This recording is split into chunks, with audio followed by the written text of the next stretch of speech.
Hey everybody, today's video we'll be talking about the foundations to a strategy to develop self-control in our kids. We're going to be talking about using behaviorism. We're going to be talking about concepts taught in the book How to Talk So Kids Will Listen and Listen So Kids Will Talk. And we'll also be talking about concepts from the book Boundaries. We're going to take these three things, we're going to put them together. Oh, and a fourth thing, we're going to talk about sociology.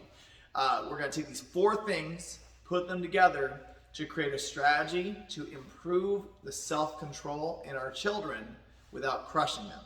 So, hope you enjoy it. Let's get to work.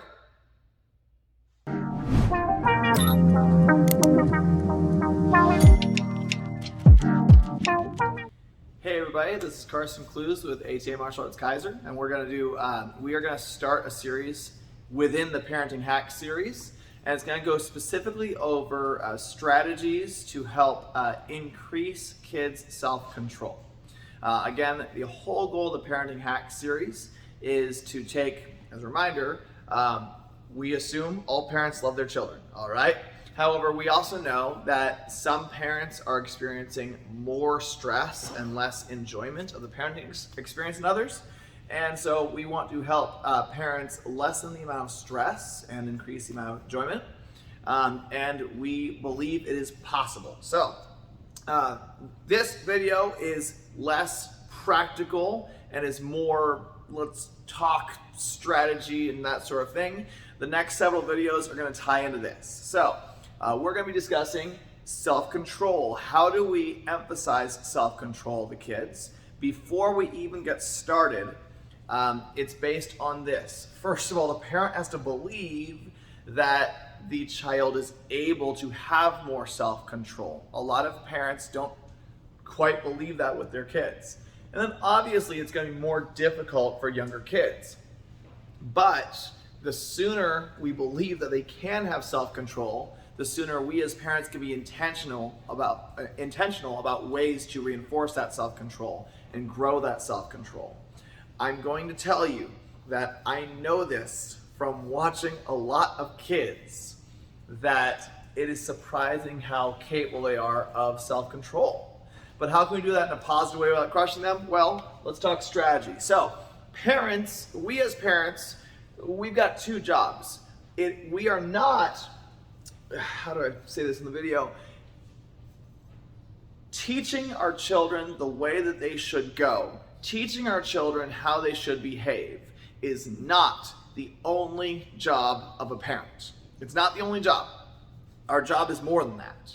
At the same time, it is part of our job. So in order to do this in an awesome way, we're going to be intentional about taking those two roles and separating them. There's two different roles. So my children, one of my jobs, my wife's job as parents, is to teach them the right path to go, to help teach them to behave rightly. We have to teach them. We have to reinforce that.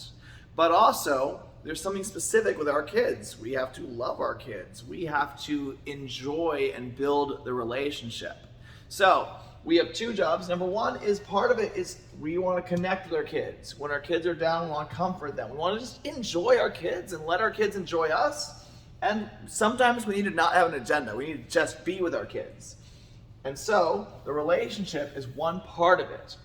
But the other part is for us to guide them, to teach them, to correct them when they go wrong, and for us to help them in developing the skills and mindsets they need to one day be independent, to choose their own path without us, to have the skill set they need to be one who does not just burden others with their needs, but is able to meet the needs of others. We want them to do that. So these are two separate things. When we get into self-control, there's going to be times where our kids are crying and we choose that this is a time for comfort to come alongside them.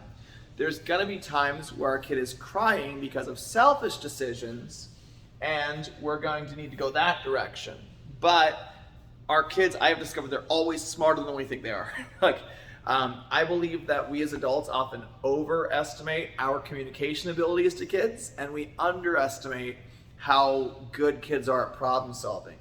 So if we blend these two roles together, our kids are smart enough to play us. I'm sorry. I've seen it. You've seen it. If you're watching the video, you've seen it.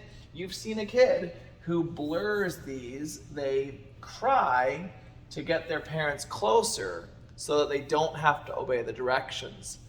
How can we make that handle that problem? How can we handle that problem without crushing the child? So the strategies we're going to cover in the next few videos are going to go this direction. First of all, we're going to build a self-control strategy based on three things, or the concepts we're going come from three places. Number one, Behaviorism by B.F. Skinner. Now, first of all, let me cover something. If you're familiar with psychology, then you know that B.F. Skinner was the father of behaviorist psychology.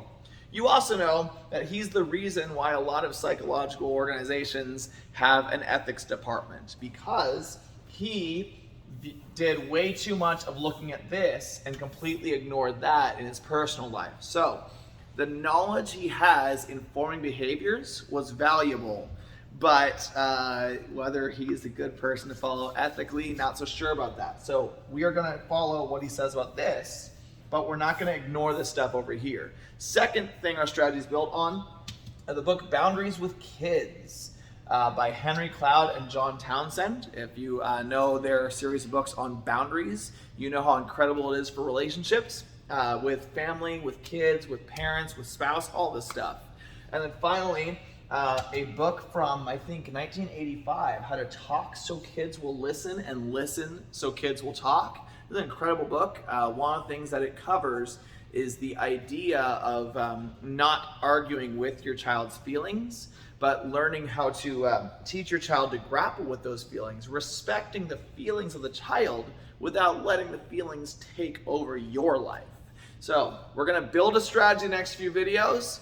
If you want your child to improve with their self-control, the strategy is going to be built on those three things. I hope you join us for the ride, and most importantly, I hope that if you're experiencing stress from a kid that's losing self-control, I hope that we can lessen that stress, and I hope that we can have you and your child enjoy the parent-child experience more as a result of what we're doing in the next few videos. Thank you, and I hope to see you guys in the next video.